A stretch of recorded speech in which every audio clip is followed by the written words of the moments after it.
থেকে আমরা আসিয়া হিসেবে জানতে পেরেছি যে বিচার কার্য তিনি বলেছেন এর আগেও 7 দিনে শেষ হওয়ার নজির আছে। তো তিনি বলছেন আমাদের আসিয়ার বিচার কার্য 7 দিনের ভিতরে শুরু হওয়ার কথা আছে এবং এটা 14 দিনের ভিতরে শেষ হবে। কিন্তু আজকে আসিয়া ধর্ষণের 21 দিন হয়ে যাওয়ার পরেও আমরা কোনো দৃশ্যমান পদক্ষেপ দেখি নাই, যার জন্য আমরা এখানে স্টে করতেছি এবং আমাদের আইন উপদেষ্টা, আইনজীবী এবং প্রশাসন যেই বলুন না কেন তাদের কাছে একটাই দাবি এবং প্রশ্ন যে তারা এই 21 দিনে 14 দিনের কথা বলি কি এমন দৃশ্যমান পদক্ষেপ তারা নিয়েছে এটা আমাদের অবগত করুক এবং তারা যদি করতে পারে আমরা এখান থেকে চলে যাচ্ছি একটা প্রেস ব্রিফ করার পর, এবং তারা আমাদের এই রাজপথে থাকা অবস্থায় এটা আমাদের অবগতি করতে হবে। কারণ যদি কোনো দৃশ্যমান পদক্ষেপ তারা নিয়ে থাকে এখানে আমরা মনে করি যে কালক্ষেপণ করার কোনো দরকার হয় না, এটা আমরা রাজপথে থাকা অবস্থায় তারা ইনস্ট্যান্টলি দিতে পারবে। আর যদি তারা না দিতে পারে, তারা কালক্ষেপণ করে আজকে দেবো কালকে দেবো, তাহলে আমরা ধরে নেব যে তারা এখনও এই বিষয়টা আগায় নেই এবং এটা তরমুজ হামজা চৌধুরী এবং আমরা দেখতে পাচ্ছি রাফির বিয়ের মাধ্যমে এটা ঢাকা পড়ে গিয়েছে। তো যদি এটা হয়ে থাকে আসলে এটা খুবই ন্যাক্কারজনক ঘটনা হয়ে থাকে, আর যদি না হয় তাহলে আমরা এই বিচারের জন্য খুবই আশাবাদী। আর বিচার মানে ফাঁসি, আমাদের এক দফা এক দাবি, আমরা ফাঁসি চাই, টিটুর ফাঁসি।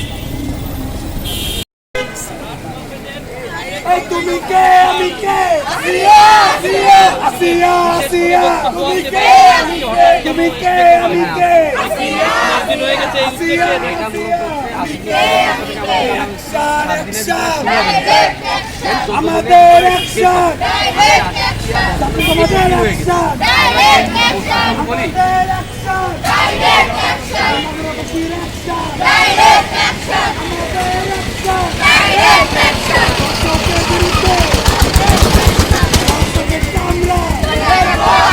তুলে নেব আমরা দর্শকের চামড়া এক একটা দর্শক দইরা দইরা জবাই কর এক একটা দর্শক দইরা দইরা জবাই কর এই দর্শকের চামড়া তুলে নেব আমরা দর্শকের চামড়া এরা হাতে আসিয়া এই আপোষ না সংগ্রাম দালালি না রাজপথ এক একটা দর্শক দল জবাই কর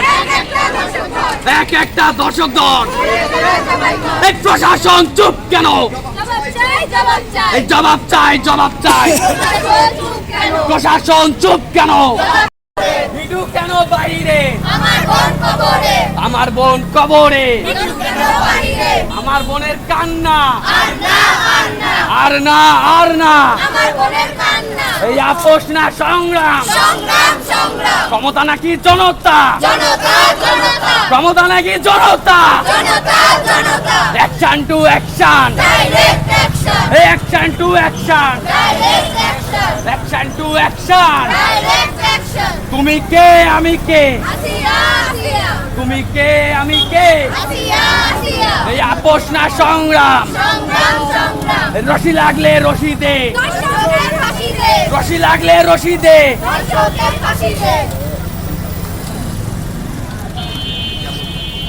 এই রাফি ভাই